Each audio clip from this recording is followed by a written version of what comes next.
तुम्हें क्या लगता है? तुम्हें क्या लगता है सिर्फ बिस्तर पे साथ सोने से क्या पति पत्नी का रिश्ता रिश्ता ही होता है?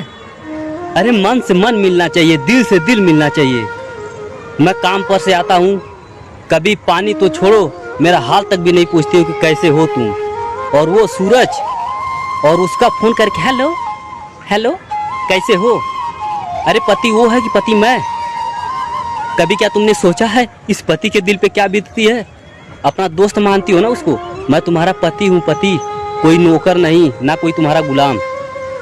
मेरे दिल पे जो बीतती है मैं जानता हूँ। अगर जब किसी की पत्नी किसी और से बात करती है ना, कितना तकलीफ होती है, कितना तकलीफ होती है, वो सिर्फ मैं जानता हूँ। तुम्हें क्या मालूम है? कभी पानी तक नहीं पूछती हो। क्या कभी तुमने मेरे दिल की बात जानना चाहिए? नहीं ना। क्या तुमने कभी मुझसे पूछा मुझे क्या पसंद है? नहीं ना। तुम्हें तो सिर्फ पैसे चाहिए उड़ाने के लिए, पैसे। गुलछर्रे उड़ाओ, तुम्हारा पति चाहे कहीं से भी काम करके लाए।